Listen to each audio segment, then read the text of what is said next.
Tinha 6 meses de casado, né? 6 meses de casado, meu filho. Cadê o Rodrigo? O Rodrigo está atrás, é o meu filho. Essa que está filmando é a minha filha.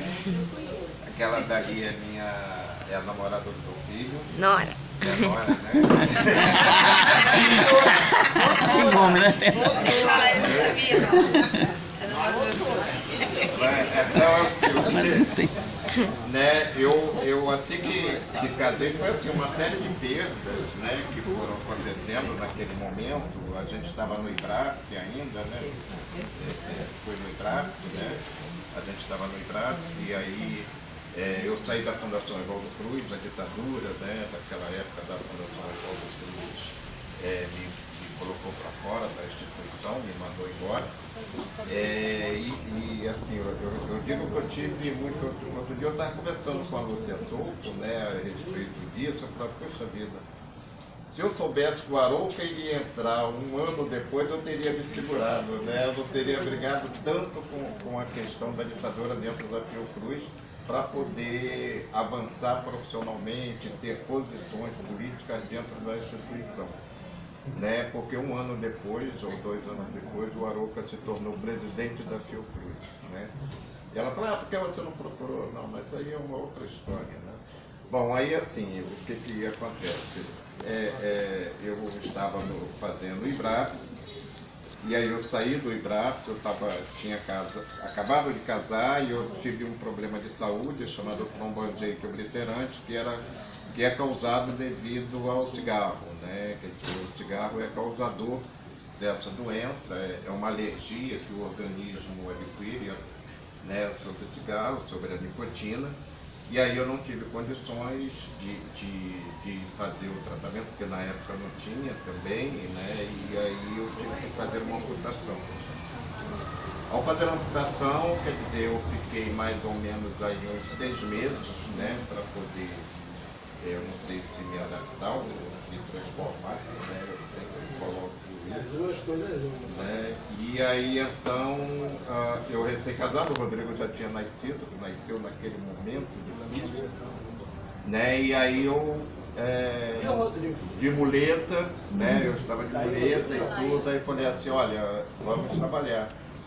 Minha mulher falou com um casal de amigos nossos que tinha uma barraca na Central do Brasil e eles me convidaram para ir para lá, eu fui para lá.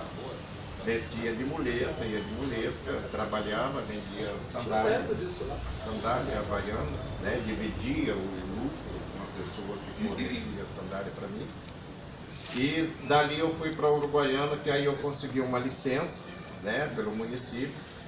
E aí fui para Uruguaiana e trabalhei lá durante algum tempo, e aí foi quando o CESOP foi criado, né, e aí a Lúcia fez o convite, através da Otília, para que eu fosse refazer os estudos, reiniciar os estudos. Né? É importante colocar isso para as pessoas entenderem esse momento, certo? Aí eu fui para o CESOP, né? Ganhei uma bolsa, na verdade. Essa questão autogestiva foi fundamental, né? O funcionamento do CESOP foi algo assim fantástico, uma experiência única, né? De você trabalhar, estar, melhor dizendo, numa instituição autogestiva.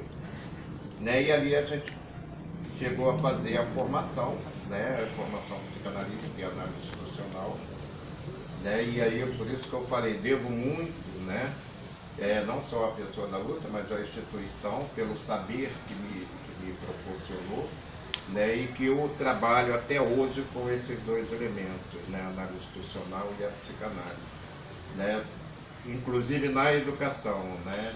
Aí chegou um momento que eu falei, poxa, eu não sei se eu estou trabalhando direito na educação. A Lúcia era professora da Celso Lisboa, eu falei, Lúcia, me ajuda. Né? Ela falou, eu dou supervisão, vem para cá. Né? Eu assisti lá umas 3 supervisões dela, né?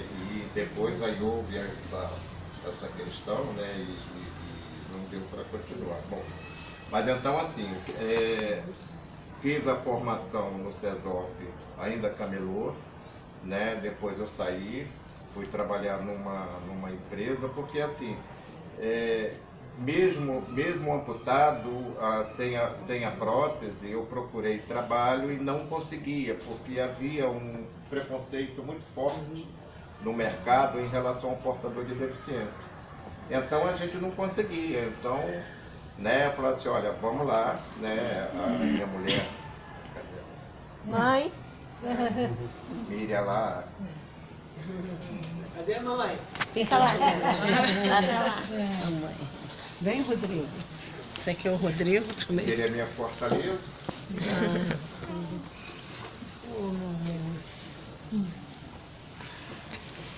Que te deu belos filhos. Ui. Embora a filha seja muito mais bonita. Então assim, né, aí fiz a formação, fui trabalhar. Ele e o Rodrigo está Professor de História.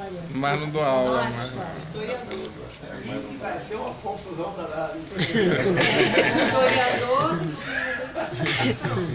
De casa tem uma briga com o sol.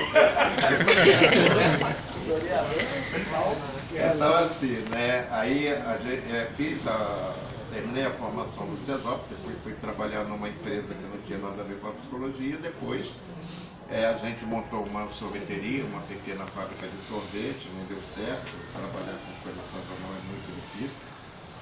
E aí a minha mulher diz o seguinte, né, eu acho que a melhor coisa que a gente fez, eu acho que foi quebrar, né, porque aí a gente resolveu que, olha, eu vou investir na minha profissão, né, porque até então eu atendia em consultório, mas não tinha assim, uma condição de ganho financeiro suficiente. Eu atendia em Cascadura, né, no consultório, numa clínica de um médico amigo meu, mas eu tinha que pagar o espaço. Então, olha só, você não tem condições de cobrar, né, uma clientela que se trata em Cascadura, quer dizer, e aí ficava aquele negócio, eu trocava praticamente o dinheiro, né, e aí eu resolvi então me dedicar exclusivamente à psicologia, né. Aí apareceu o concurso de Mangaratiba, fiz o concurso de Mangaratiba, passei, né? Depois apareceu um ano depois, ou 2 anos depois, um ano depois, o concurso do município do Rio de Janeiro, que eu também passei. E aí fui chamado para os dois, né? No município do Rio de Janeiro o concurso era para a saúde, mas nós fomos deslocados para a educação, e aí eu acho que foi um prêmio, sabe? Demorou muito, né? Quer dizer, o que a gente está fazendo na educação, sabe, Sônia? Aquele negócio assim, você não tem formação para a educação, né? A nossa formação era uma formação clínica. Com que olhar a gente vai trabalhar e que trabalho a gente vai desenvolver. E aí a gente começa, né?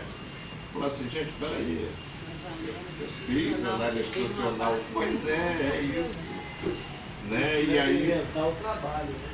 E aí eu falei assim, não, peraí. Aí eu dei a ideia, eu e um grupo, muitos queriam sair da educação para ir para a saúde, porque era a formação, né? E aí nós conversando, surgiu a ideia da gente pedir socorro a Kátia, que é da UF, Kátia Aguiar, e a Marisa, né, que é da UERJ. E aí as duas também têm formação em análise institucional, então a coisa ficou mais fácil. E aí a gente conseguiu montar, né, na Prefeitura do Rio de Janeiro uma equipe fantástica para poder trabalhar a educação. Ainda acho que a gente politiza muito pouco esse trabalho nosso na educação. Eu acho que ele tem um campo para ser politizado, um campo enorme, que eu acho que a gente peca por aí. Mas peca porque também nós, profissionais, nós não temos uma formação política, né? Então, assim, a gente fica muito na questão técnica. A gente tem colegas que têm assim, uma atuação técnica excelente, mas totalmente desvinculados da política. E aí você não avança muito, né? Eu acho que uma coisa que você sendo deputado vai ser, né? Seria muito interessante você justamente fazer também uma ponte entre educação e saúde, sabe? E essa questão da educação popular e saúde, né? Quer dizer, por quê? Né? Porque a a saúde, né, a gente sabe que está muito voltada, né, ainda para o hospitalocentrismo, né, para a questão da cura, né? Quer dizer, apesar da nossa Constituição dizer que saúde é um direito de todos e dever do Estado, na verdade, não é, a saúde, ela é muito, ela vem de cima para baixo, não é? Então, os preceitos da nossa Constituição que falam da participação popular e do controle social, essa parte ainda é muito menosprezada. Então, essa articulação entre saúde e educação, e no caso a educação popular, quer dizer, sabe, aprender, não é? O que os grupos, no caso a nossa camada popular, não é? Quer dizer, o povo, tem de ensinamentos, isso é fundamental, né? E no caso a saúde precisa privilegiar isso. Sim. A saúde precisa aprender com a população e não ao contrário. Quantos e quantos ensinamentos. Então eu acho que essa proposta também é muito importante, né? Você de alguma forma você faz, né, essa ponte, né, na medida que você está trabalhando do seu lado, né, você dá força nos alunos, né, para eles, né, trazerem o saber deles, né, também para a própria escola. Né? Porque assim, complementando um pouco o que a Luciana falou, quer dizer, na realidade a escola ainda não aceita a família da criança, né, do aluno, porque ele vem com um determinado conteúdo que a escola não aceita esse conteúdo, essa forma de ser. E aí, isso daí cria, na realidade, um conflito muito grande, porque acaba afastando o aluno da escola. O aluno fica na escola, mas não está na escola. Né? Então, a gente trabalha muito isso daí. Né? Quer dizer, pelo menos a equipe que eu participo, a gente trabalha, a gente senta para poder discutir isso daí e dar essa visão. Né?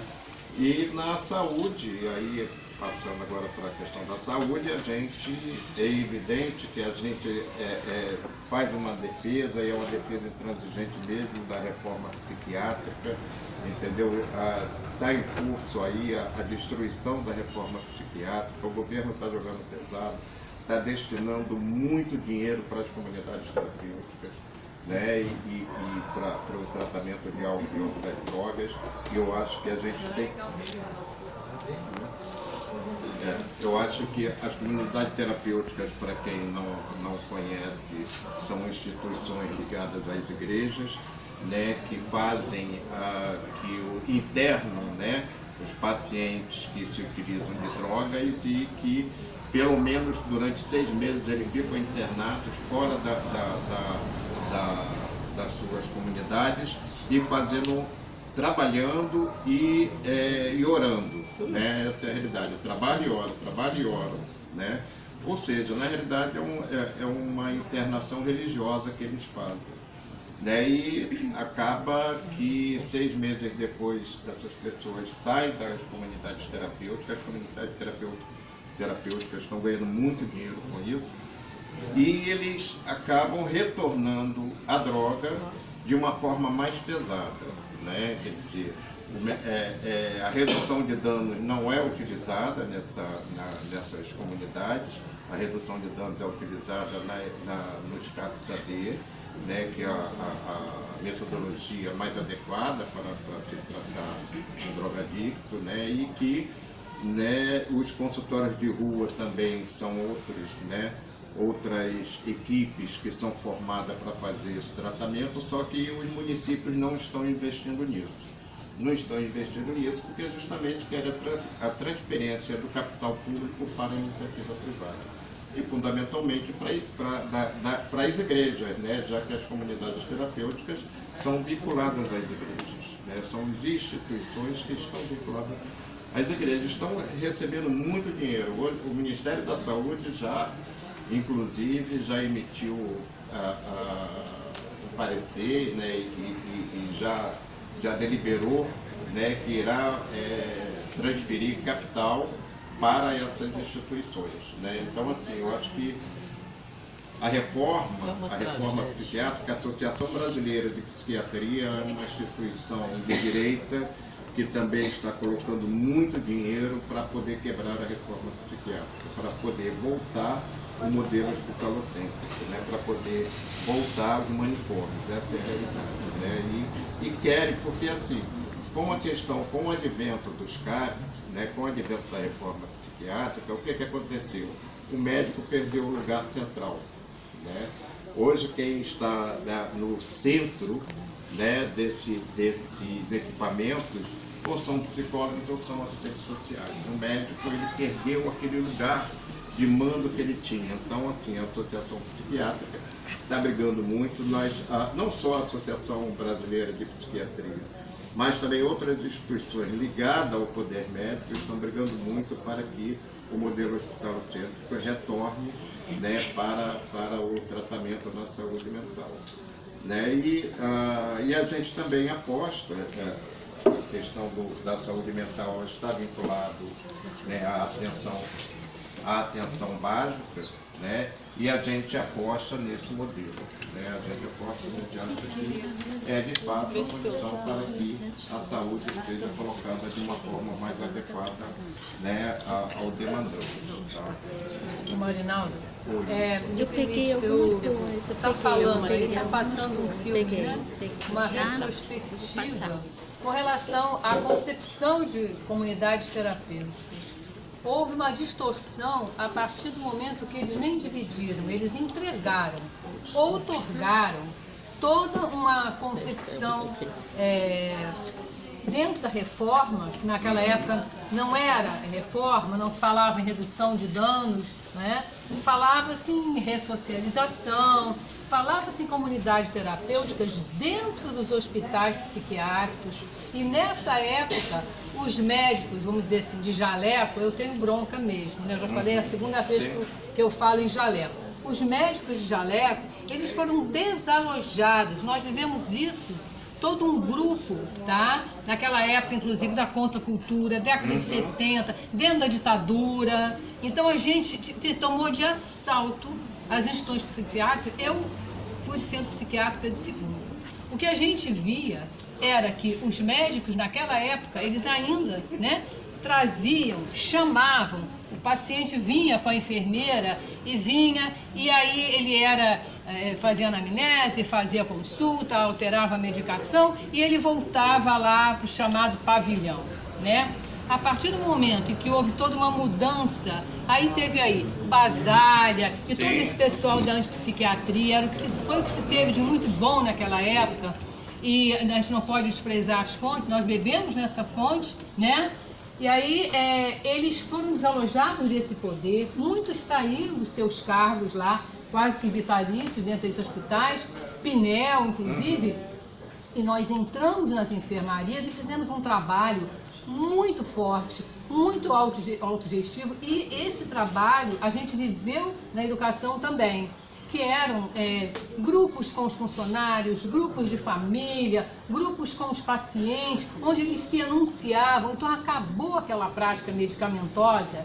Então houve toda uma geração de profissionais psi, tá? E assistentes sociais e aquele pessoal que fazia assim, acadêmicos de 6º ano, né, que fazia residência, e nós começamos a trabalhar interequipe e intraequipes, e nós fazíamos esse trabalho de acompanhamento assim, diário, o estágio era diário, e a gente tinha aquelas supervisões imensas, concorridíssimas. Quer dizer, foi uma época profícua, marcou profundamente a minha vida pessoal e profissional. Era a época que eu dizia quando chegava em casa com meu marido, ainda sem filhos, eu encontro muito mais sanidade aqui dentro do que quando eu saio. E eu saía, eu ia pegar aquela turma bem de multirepetente, numa escolinha lá em El Salvador, na República de El Salvador, na Piedade. Então, eu acho que a gente conseguia fazer, vamos dizer, os links, né? Naquela época quase não se usava, entre o que seria você estar dentro de uma instituição de saúde e uma instituição de educação.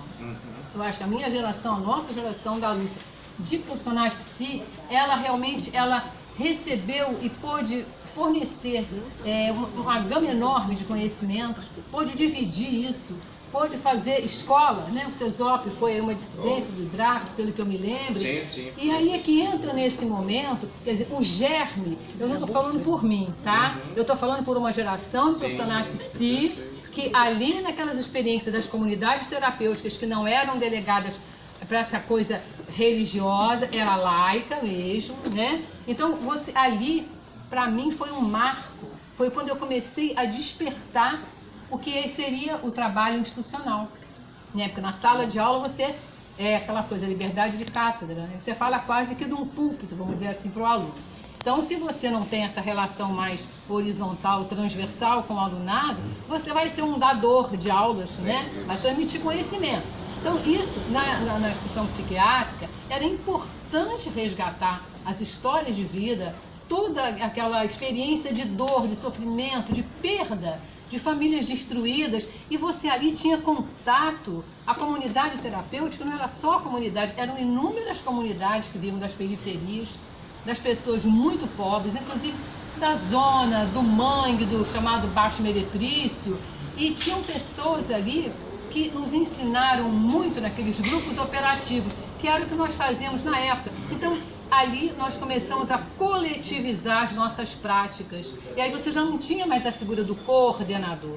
Já era um germe do trabalho autogestivo. E nem se falava ainda em análise institucional. Era quando você ouvia a equipe de pacientes da seção Márcio Nélio. Os pacientes éramos nós, né, os profissionais que lidávamos com eles, porque eles nos ensinavam muito mais, e até em termos assim, humanistas mesmo, né, devido à dor deles também. Enfim, eu acho que quando passa no Estado brasileiro a se delegar as nossas instituições para poderes outros, que não são os da sociedade civil, mas que são aqueles lobbies que você sabe, nós sabemos que existem lá dentro, farinha pouca, meu pirão primeiro, só que no Brasil acho que a farinha é muito. O Brasil não é um país pobre, ele tem uma população pobre. Isso. Mas não é tanto é que está todo mundo de olho aqui o tempo todo, né? Bom, enfim, eu acho que essa condição de desconstruir, voltar a ter um trabalho longo de denúncias permanentes, né? Não é só o denuncismo. Por que não funciona? Por que ele reitera? Por que ele reincide? Por que ele volta? Por que tem recidiva? E ele realmente vai novamente voltar para a rua, para os becos, para onde quer que seja. É uma questão seríssima da nossa população, que está vinculada ao baixo poder aquisitivo, né? A figuras parentais, famílias destruídas, pessoas que têm que dar conta de tantas demandas, né? E de hoje você vê que tem avós estão ajudando os filhos, ajudando os netos. Então, uma população empobrecida, que não está tendo a rede de amparo, nem na saúde, nem na educação, que é o que o povo precisa ter e precisa contar. Não vou falar em segurança, não vou falar em corrupção, não é essa a nossa temática. Mas eu acho que a gente tem que, não é repensar, eu sei que tem o tempo todo repensando, tem aí Lúcia o tempo todo como ponta de lança de todos esses questionamentos. Então, a gente viveu isso, a gente teve. Eu só quero resumir dizendo, é o retrocesso.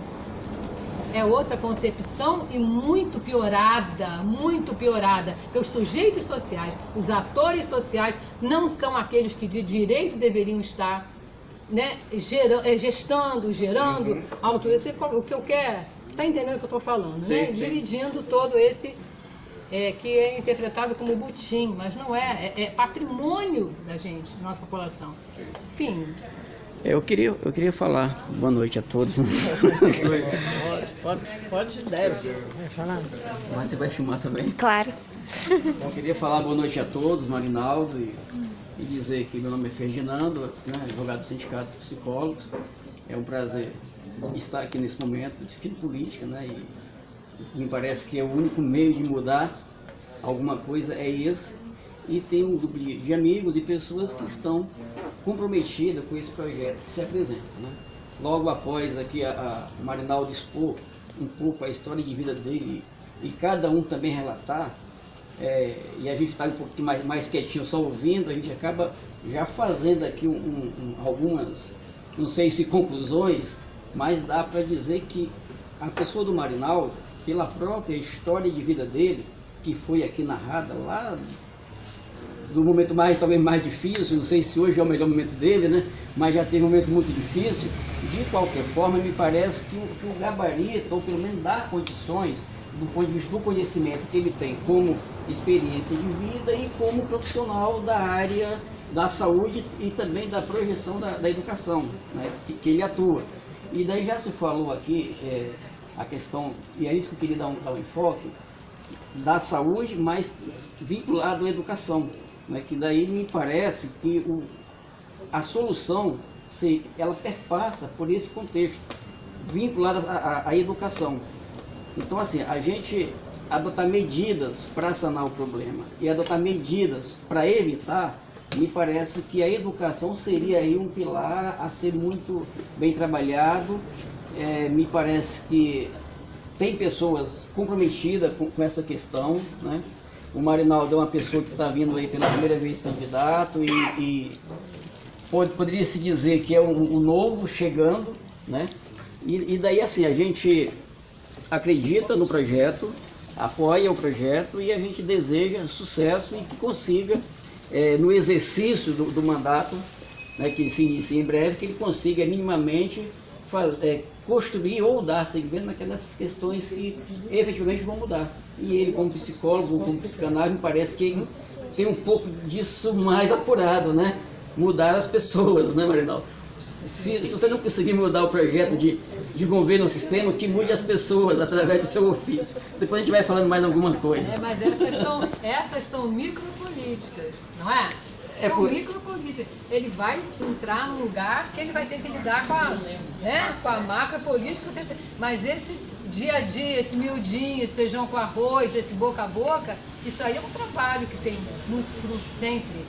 Né? É micropolítica, é micro mesmo. Na verdade, é o contexto todo que ele vai ter que atuar cada partículazinha dessa de forma muito eficaz e que o somatório de todo mundo é que vai produzir o efeito desejado, né? Então a gente acredita. Para trabalho formiguinha. Cada um levar um, entregar em casa. Se cada casa tiver 4, são 5 votos. É trabalho político mesmo. Aqui tem 20, se cada um levar para casa, tem 100. Se pegar um idoso, tem a sogra, esse negócio vai dar até beijinho, tem o sogro, tem neto, tem mãe, tem pai, tem irmão. Vai catando lá. É cata-cata. É política, estou falando sério, política é cata-cata. Domingo ele teve comigo lá, atravessando a rua lá, puxando os caras. Meu irmão, eles pensam que ele é meu irmão, porque a barba é igual. Parece muito, os dois são parecidos. Puxaram o cara do outro lado da rua. Dobra, bota em casa. Hoje passou lá, está guardado, se não tiver, tem mais aqui na Margarida. Até a japonesa que é dona do chinês lá, o Ados consegue por mais não do chinês, é nós. É sim, porque tem que ser assim. A gente não tem o capital que o cara tem. Não sei se vocês viram o repórter. Mas a gente tem um outro capital. Não, nós temos um capital humano, mas não tem o capital mais para... importante. Acho que eu até repassei para ele o capital que eles estão ganhando em torno de milhões, 1 milhão e meio. Eles têm um capital. Hoje, quando tinha uma festa lá em Isabel, quando eu tenho uma festa lá que estão dando no morro, uma festa popular com dizer para todo mundo, eu tenho certeza que a metade daqueles ali, eu tenho os ainda estão votando, mas os que são nascidos e criados comigo, eu tenho certeza que, ó, esse é meu irmão, então. Agora, se tiver camisa, tiver churrasco, tiver cerveja, o pessoal vai mesmo. De sambista quer tomar cerveja de graça. Ó, a cerveja do cara é escola. Hoje eu vou lá que tem uma Antártica. Ele vai tomar a Antártica lá, a mãe não toma nenhuma se não tiver. Mas se puder escolher de graça, não é diferente. Vem cá, que esse aqui é meu irmão. Passa para tua esposa, passa para o teu filho. Rouba montinho mesmo. Duro, jogo de duro é bola de gude. Rouba montinho. Mas eu acho que você falou uma coisa que, para mim, eu vejo assim como fundamental. Se você tem uma roda de amigos, se você tem os parentes, se você tem um grupo, você vai... né, este convencimento, né, é muito mais fácil porque as pessoas te conhecem né? E se concordarem, entender que você é aquela pessoa que pode ter Ele uma sentou boa lá comigo, ele é meu irmão. vai ter a confiança necessária Você, para você não tem, e na pergunta, você tem algum deputado federal? Hoje não tem muitas pessoas ainda então, que não têm ainda não vou nem botar um embate, o cara já tem. Se o cara já tem, é besteira. Vai gastar até prospecto, porque o cara já tem. Mas não tem? 50% pelo menos não deu móvel, Isabel. 50% não tem presidente, não tem governador, não tem deputado federal, não tem estadual, não tem ninguém. Não tem ninguém. Ele sentou lá e observou, viu? Não tem ninguém, os caras não tem ninguém. Então, esse aqui é meu amigo. Se não tem ninguém, eu não votar em ninguém, votem quem você Eu concordo com ele, porque eu já fiz parte assim, de política, não ele, meu irmão. E aí tem que ter uma massa.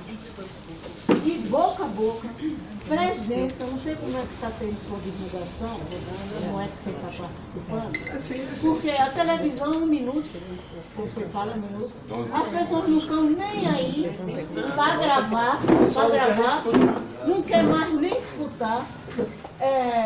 E você, como hoje aqui, a presença é tudo. Marca. Eu não vou votar nele. Ele é aquele nome da barba, de barba branca, não sei o quê. Qual é o seu número mesmo? Espera aí que eu vou anotar. Então anota. Então, se não trabalhar, fazer divulgação, boca a boca, presença, está de manhã, de tarde e à noite. Televisão não funciona. Querida, você não pode Armei um almoço para ele segunda-feira, o presidente do Sindicato de Catalunha. Ela mostra que a gente pega a baiana do Tijuca, ela estava lá, você pega a baiana da Bancação Avó, dentro de casa tem. Abrir as escolas. Públicas. As escolas públicas, né? E nas escolas, e nas instituições. Eu não posso, assim, deixa eu dar uma orientação. Eu sou servidor público. Eu estou proibido de fazer campanha nas instituições que pertençam, que sejam públicas. Entendeu? Isso não pode de maneira alguma. Eu inclusive queria fazer um trabalho de divulgação, pelo menos naquelas escolas que o pessoal me conhece, que eu já tenha trabalhado com elas. Eu não pude ir, mas a equipe com quem eu trabalho está fazendo esse trabalho de divulgação. Entendeu? Então, olha, Marinaldo, lembra? E geralmente, como eu tentava politizar muito o trabalho que a gente fazia, né, o pessoal lembrava, porque ficava muito na defensiva, para que não acontecesse. Né? Então, assim, lembra, poxa, ele queria fazer isso, não sei o quê, mas... Então, assim, eu estou tendo esse retorno das pessoas que fazem parte da minha equipe, né, que trabalhavam comigo nas escolas. Mas eu mesmo não posso. E promover as show, cada um leva. Show? Não é show? O problema é que esse ano você tem uma série de restrições. Você não pode gastar muito. Não é só gastar. A legislação nesta campanha evita qualquer tipo de contato com o público. Então você está muito restrito a fazer coisas. Por isso que essas reuniões cabem. O importante é Você está na sua você... casa, acabou. Ninguém faz isso. Mas na rua fica mais Você praticamente você não está vendo comícios, você não está... Você não assiste. Mas, por exemplo, ninguém pede. Você vê o pessoal panfletando, Ninguém pede de eu chegar. entendeu? Mas assim, quando são pessoas pagas, elas não gastam tempo convencendo para quem vai receber o panfleto. Eu fui panfletar com minha filha, foi panfletar comigo no MEA, e foi muito legal, né? O final assim, o início não, mas o final, porque as pessoas vinham conversar com ela, Lula, eu quero, o outro não, que Lula não sei o quê.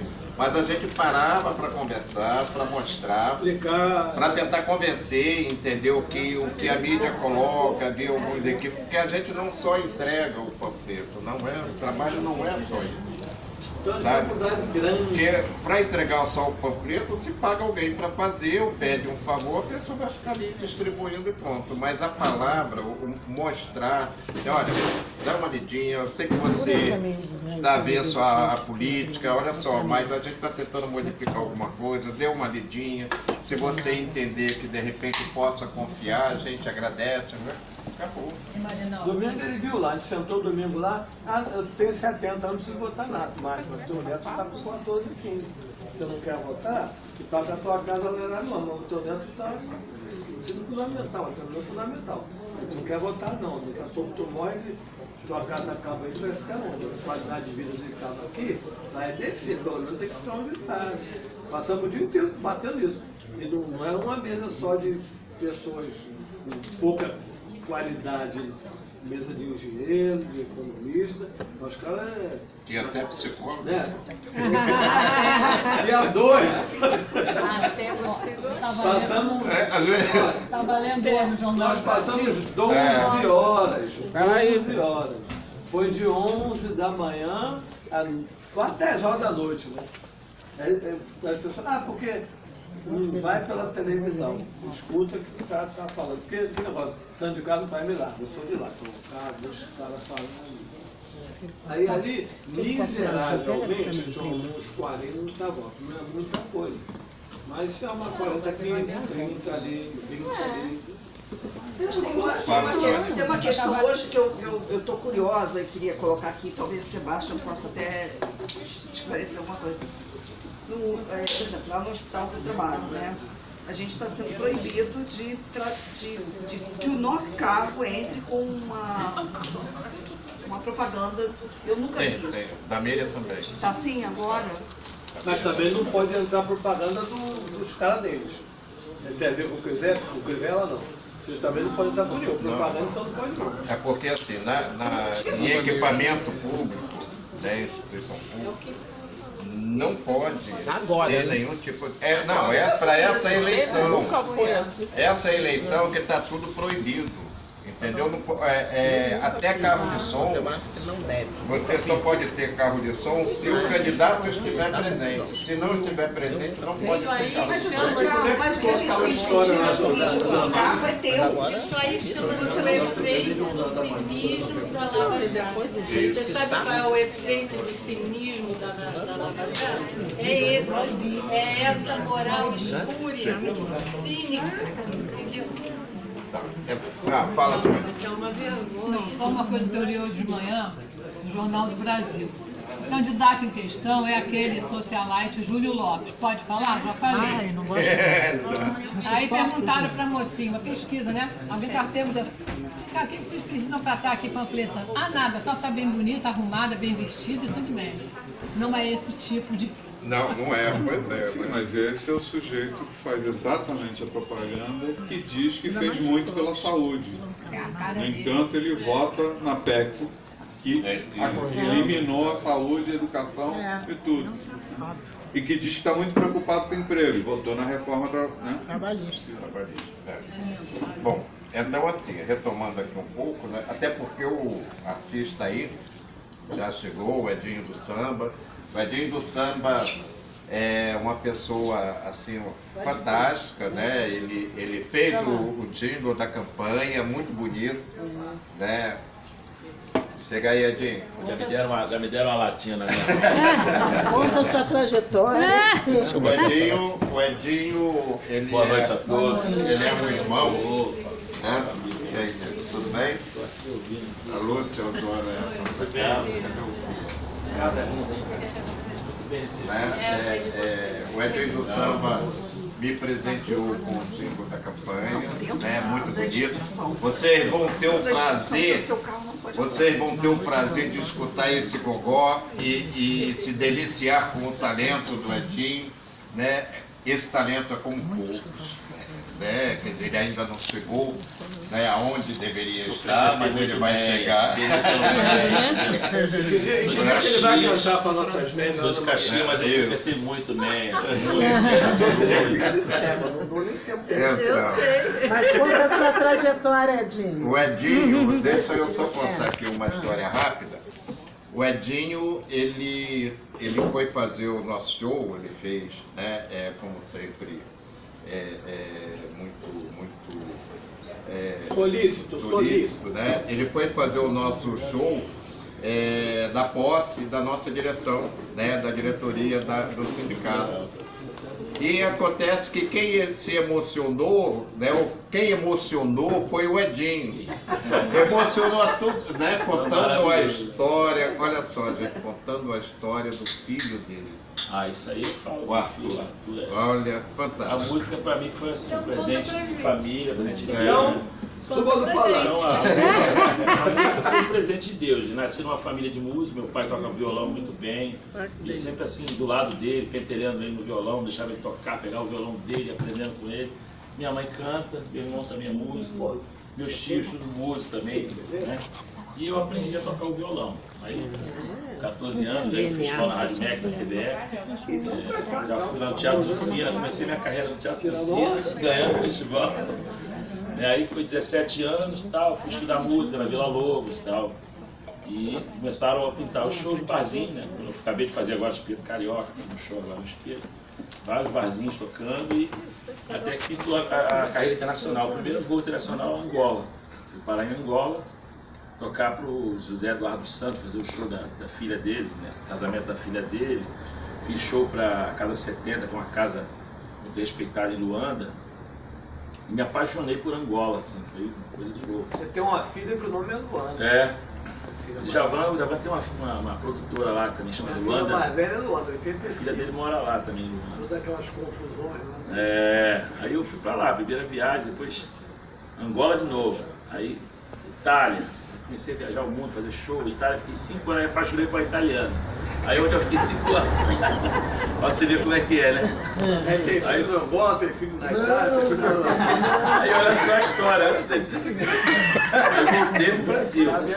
Aí fui pra Itália de novo, aí fui para o Egito, Portugal, voltei tudo. Tá? Aí fui fazer a turnê da Copa do Mundo, da divulgação, pela Embratur e a Cidade de Turismo. Fui para a França, o que mais? Nigéria, África do Sul, Angola de novo. Estava no roteiro, Angola você estava no roteiro. Aqui não é o Catra, não. Não, Alcatra não. Alcatra. Aí eu fui para Angola, Nigéria, África do Sul, Londres, Paris, terra do nosso amigo Paris. E fui fazer os shows. Quando eu voltei para o Brasil, já casado com a italiana, casei com a italiana. Aí apareceu o Arthur na minha vida, o Ângelo Arthur. Adotei um garotinho de 1 mês. Estava na fila, esperando, a fila, sempre aquela coisa toda, demora a peça, mas infelizmente, né, coisa aqui é meio burocrática, mas com 2 anos de gravidez, vi que eu estou até meio grávida. Aí veio o Arthur, chegou o Arthur, quando o Arthur chegou, aí mudou tudo, cara, deu aquela, sabe, aquele alívio assim. Como é que ele chegou? Aí completou tudo estava legal pra caramba, a música, foi ganhando dinheiro, viajando, dando show, gravei com a Beth Carvalho, aconteceu muita coisa legal. Aí gravei com o Zeca Pagodinho, cantando no disco dele, fazendo vocal, e muita coisa na música me chamando para o sucesso, mas quando chegou o Ângelo Arthur, né, a coisa parece que era tudo que estava querendo completar na minha vida era o Ângelo. O moleque pintou assim, né, aos 45. A gente achava que não ia aparecer mais, quando eu ficar na gravidez, 2 anos esperando na fila da adoção, e a coisa demora. Tá vendo nós estamos sendo, só fazendo trabalho de... Quando chegou o telefonema, eu nem acreditei, eu falei, será que é? Aí fui lá, eu tenho que vir aqui visitar ele para ver, para dizer que vai querer ou não, aí quem queria. Aí quando eu cheguei lá, meu irmão, quando eu peguei no colo desse tamanho, 1 mêsinho, aí desabei, né? Maria ficou doida, minha mulher italiana, nossa, aquela loucura, aquela ensandecida, louca, apaixonada, amando já, moleque, primeiro dia. Aí tinha que ir embora, não podia levar ele. Aí eu falei, Maria, e agora? O nosso filho vai ficar lá e a gente vai embora? E aquele pânico de você deixar o teu filho lá, que já é teu filho? Não, aqui ou lá? Aqui no Brasil? Madureira. Mônica Lobato, juíza. A doutora Mônica falou, e aí, vocês vão querer o Arthur? Eu falei, claro, agora eu preciso saber que hora que eu tenho que levar ele. Não, tem que ir lá de novo. Valente a Mônica, quase 10 anos. Aí tem que ir 3 dias para ver ele, para até você falar que pode, que vai dizer que pode levar, eu já estava quase morrendo já do coração. Cada vez que a gente deixava ele lá, que tinha que ir embora, é uma dor que você não imagina, é como se deixasse um pedaço dele lá, que você não está entendendo nada. Mas, caraca, eu tenho um filho, né? Que aquilo ficou lá e você está na estação de trem com a tua mulher e o filho está lá. Pô, mas Quer saber se tem emoção mesmo. aí você fala, poxa, eu tenho um filho que eu conheci 3 dias antes, né? E que você tá lá, o teu filho vai ter que voltar para casa para dormir. A Maria não dormia, não tá errado. Minha família, aí veio a mãe dela da Itália, pegou o avião, veio pro Rio de Janeiro. A mãe veio, a cunhada, veio todo mundo. Eu falei, cara, é 3º dia, aí vamos pegar o Arthur. Aí a juíza deu o alvarado para pegar o Arthur, né? Aí a guarda provisória. 180 dias, depois vai renovando, já tem 2 anos e meio que está renovando. E aí vai renovando, não, vai ter 10 anos, será que vai ter 10, 20 anos? Vai renovar. Mas ele agora eu sei que ele é meu. Eu chego em casa e ele fala assim, na hora da vacina, da injeção, ele fala assim pro doutor, eu quero papai. Eu quero papai. Aí eu falo, agora eu sei que ele é meu. Ele fala, mamãe, eu quero papai. O Marinaldo falou no início, você colocando uma questão no início que é muito importante. Eu trabalhei 10 anos em abrigo. Cara. Isso aí. É a questão da assistente social. Nossa, um trabalho muito sério. É um trabalho sério. Que trabalho que a menina fez? Ela falou assim, Edinho. Fazem adoção, daqui a pouco o que você está sentindo agora? Quando eu estava com ele no colo, eu falei, eu estou sentindo. Eu estou sentindo nas nuvens, eu não sei o que eu faço com essa criança. Então você está sentindo, tá bem, a gente não sabe o que faz. Eu estava assim olhando ele para os petinhos. Às vezes pega, a criança começa a chorar, amanhã. E a menina fez um trabalho excelente, assim, fantástico. Era legal saber dele. E ele, como é que tá? Tá bem? Tá maravilhoso, tá lindo, né? E o Arthur nasceu. Tá com 2 anos e meio. Vou mostrar a foto dele aqui, ó. Olha o tamanho do negão. Olha aqui. Pô, vê se no aniversário de 3 anos você convida todo mundo. Vamos fazer uma festa mesmo. Já fiz 2 festas grandes, né? De Jacarepaguá. Mas não, na 3ª tu vai ver que eu não chego lá. O tamanho do pé do menino. E ele do meu lado, quando estiver grande, ele vai estar assim, olha aqui. Eu pequenininho olhando pra ele. E ele já pega Parece compridão, pega pandeiro, pega violão. Adora percussão, né? Eu tô precisando de um percussionista assim mesmo, forte. Pra gente poder fazer uma Aí quando eu fiquei mais triste, quando ele foi pra Itália. Ficou 2 meses na Itália, eu falei, eu chorava todo dia. Eu sem ela, sem ele.